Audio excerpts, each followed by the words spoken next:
tingkat literasi hingga inklusi asuransi di tanah air memang belum cukup signifikan.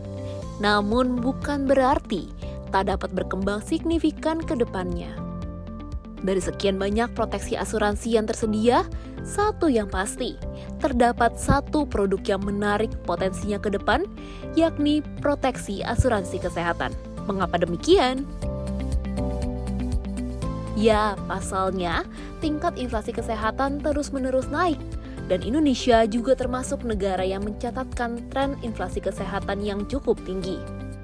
Mercer Marsh Benefit dalam risetnya juga memperkirakan inflasi medis Indonesia pada 2025 berpotensi mencapai 19%. Dan persentase ini tentunya menjadi salah satu tantangan yang dihadapi oleh pelaku di ekosistem kesehatan, baik itu perusahaan asuransi komersial, BPJS Kesehatan, hingga pengelola rumah sakit maupun regulator seperti Otoritas Jasa Keuangan dan Kementerian Kesehatan.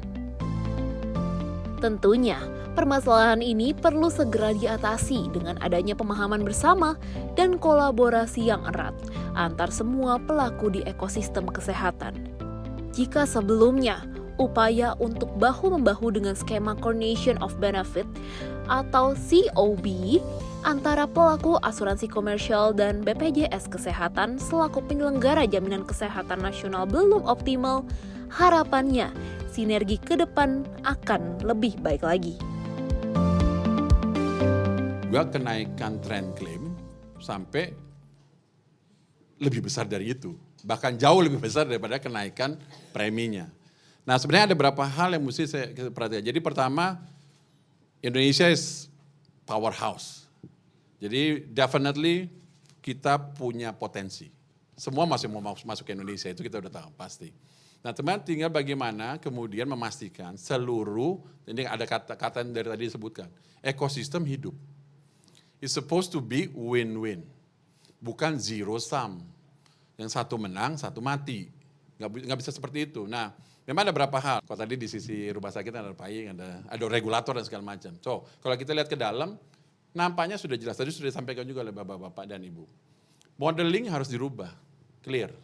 Jadi modeling sampai keluar harga premi itu harus berubah. Kita nampaknya memakai model yang sudah tidak relevan dengan kondisinya. Sehingga makanya kenapa tadi Pak Ogi bilang, 2 tahun sebelumnya di atas 100 hit. Come on. Kalau kita jual, siapapun, bukan cuma asuransi, jualan yang rugi Pak, Ibu, itu kan pasti nggak akan mau. Saya lihat tren, which is tren ini agak mengerikan juga kadang-kadang. Di belakang ini, sudah ada beberapa pemain asuransi pull out dari market ini. Maksudnya mundur untuk tidak lagi menjual produk asuransi kesehatan. Ini begini, karena kalau kita bicara ini ekosistem tadi saya katakan, apabila satu ekosistem sakit, the whole ekosistem akan sakit. Saya pastikan itu pasti bisa terjadi. Menempatkan asuransi keseluruhan itu masih bahkan tersier. Kebutuhan premier, sekundernya buat pendidikan, bahkan pendidikan udah premier sekarang, ya. Kemudian bahkan gadget juga menyelip di situ, lebih penting daripada asuransi. Mereka belum melihat pentingnya asuransi, bahwa dengan asuransi itu dia bisa memprotek masa depan dirinya, anak-anaknya, dan lebih menghemat biaya dan sebagainya. Belum ada pengetahuan sampai ke level itu. Sinergi yang lebih maksimal antara BPJS Kesehatan dan perusahaan asuransi komersial memang cukup urgent. Apalagi jika mengingat kebutuhan proteksi kesehatan yang cukup besar, sementara biaya kesehatan tidak murah, dan kapasitas proteksi BPJS Kesehatan sendiri juga terbatas. Dari sisi BPJS Kesehatan sendiri mengaku, salah satu tantangan dalam penerapan kolaborasi antara pihaknya dan asuransi komersial adalah aspek pemahaman terhadap praktek penyediaan layanan di rumah sakit. Proses bisnis di rumah sakit. Maka itu harus ditekankan. Itu yang pertama. Yang kedua, tadi trust ya. Orang bagaimana trust itu? Nah, itu harus dibangun. Nah, sekarang trust itu kurang, sehingga tadi dari entah Kementerian Kesehatan, entah yang lain, Bapak Ibu yang bergerak di bidang asuransi komersial, menyadarkan kepada masyarakat bahwa memelihara termasuk beli asuransi itu penting. kesadaran masyarakat itu, karena di Indonesia, mohon maaf ya, kalau di Amerika tadi itu setahun 980 billion US dollar. Indonesia belum sampai 250 billion, jauh ya. Ini 980, kita belum sampai 25, bukan 250, 25 billion US dollar itu belum. Ya, meskipun ya secara asuransi komersial kumpul-kumpul ya belum ada 30 triliun juga belum ada. Kalau BPJS tahun ini spending kita sekitar tahun ini ya itu area kita 201 triliun. Gitu. Sementara itu, pihak Penghimpunan Dokter Pembiayaan Jaminan Sosial dan Perasuransian Indonesia berharap kalau perusahaan asuransi komersial bisa mengkaji untuk pengadaan tipe produk baru yang dikhususkan untuk program kerja sama antara asuransi dengan BPJS Kesehatan. Nah, kenapa ini macet selama ini coordinations of benefits-nya? Karena ini dua makhluk yang berbeda. They're not comparing apple to apple. Ini managed care, ini fee for service. Jadi kalau memang mau memperkuat ekosistemnya, memperkuat BPJS-nya dengan kita bilangnya top up BPJS, perusahaan asuransi membuat produk-produk yang men-top up BPJS ini, sedangkan produk-produk yang manage, fee for service, indemnity itu bisa dimodify seperti yang Pak Billy sampaikan gitu. So marketnya sama pemainnya itu harus ngerti yang dibutuhkan masyarakat itu apa.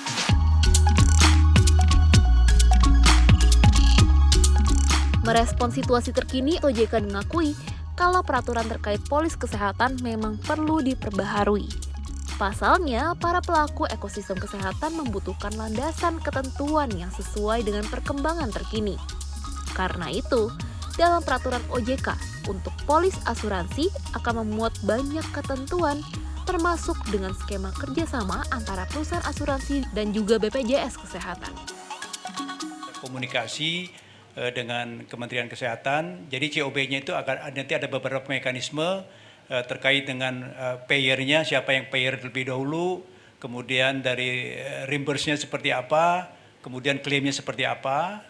Nah itu pilihan-pilihan itu yang akan bisa berkembang dengan baik ya. Jadi ekosistem ini kita harapkan lebih sehat, mencakup semua masyarakat ya, dari lapisan masyarakat yang paling rendah pun, karena ada BPJS Kesehatan yang negara membayarkan preminya, dan ada yang sebagian dan juga ada yang bayar sendiri. Kemudian juga yang dilakukan oleh perusahaan asuransi, ya, asuransi tambahan, bahkan kalau yang lebih advance lagi ya di customize produk-produk asuransi kesehatan untuk individu khusus ya yang memerlukan layanan kesehatan yang kompleks ataupun komprehensif ya.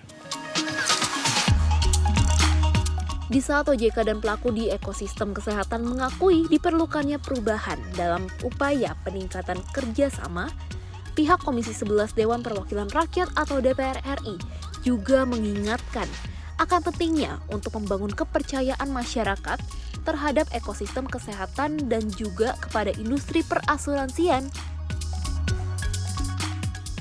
Ini kan harus dibangun sebuah ekosistem yang circle-nya itu. Dan semuanya itu ketika di dunia keuangan, satu, faktornya itu adalah trust. Karena apa? Saya trust membeli sebuah produk polis asuransi, dan asuransi membangun trust kepada perusahaan investasi untuk dia investmentkan. Nah ini circle yang seperti inilah yang harus kita pahamkan, bahwa insurans Indonesia ini butuh dukungan lebih, butuh hal-hal yang positif yang dikuatkan kepada masyarakat. Terkait dengan arahan Komisi 11 Dewan Perwakilan Rakyat atau DPR RI, asuransi komersial juga mengakui kalau perusahaan-perusahaan di industri asuransi yang menyediakan proteksi kesehatan memang perlu melakukan beragam perubahan dan berbenah. Namun, perusahaan asuransi juga mengingatkan kalau sebagai penyedia proteksi, tugas mereka tak semata-mata hanya petugas pembayar klaim. Sebaliknya, perusahaan asuransi memiliki misi untuk melindungi dan hadir untuk mendukung kehidupan masyarakat. Karena itu, upaya peningkatan kesadaran masyarakat terhadap manfaat berasuransi akan ditingkatkan lagi ke depan. Pasalnya, meski banyak masyarakat yang sudah mengetahui asuransi, tetapi sayangnya belum banyak masyarakat yang tergerak untuk memiliki proteksi asuransi. Fenomena ini pun menjadi pekerjaan rumah yang tidak mudah bagi perusahaan asuransi. Bahwa peran kami di industri asuransi bukan hanya untuk membayarkan klaim saja, itu udah pasti tugas kami. Tapi lebih dari itu, kami menjaga masyarakat juga untuk terus punya gaya hidup sehat, kami siapkan acara-acaranya, kami ajak juga nasabah melakukan langkah-langkah preventif. Jadi kami berikan akses kepada nasabah kami untuk juga rutin melakukan berbagai cek. Karena penyakit itu semakin awal bisa didiagnosa, harapan untuk bisa sembuh kembali maupun biaya untuk penyembuhannya kan relatif lebih rendah ya dibandingkan ketika penyakit tersebut diketahui sudah lambat. Saat ini isu yang terjadi di BPJS adalah banyak pemegang polis BPJS yang tidak bisa tercover. Apakah karena jenis sakitnya atau karena biayanya di luar coverage yang ada di BPJS. Membangun kesadaran masyarakat untuk pentingnya berasuransi, terutama itu urgensi untuk mempunyai proteksi kesehatan memang tidak dapat dilakukan secara instan. Dan tentunya, tak bisa semata-mata mengandalkan himbauan pemerintah ataupun regulator. Ataupun hanya mengandalkan kerja keras dari perusahaan asuransi komersial. Sebaliknya, seluruh ekosistem di sektor kesehatan dan perasuransian perlu saling bahu-membahu dan beriringan dalam merancang program peningkatan literasi dan inklusi asuransi, terutama asuransi kesehatan di tanah air. Tentunya kembali dengan peribahasa lama di negeri ini, yakni bersatu kita teguh dan bercerai kita runtuh.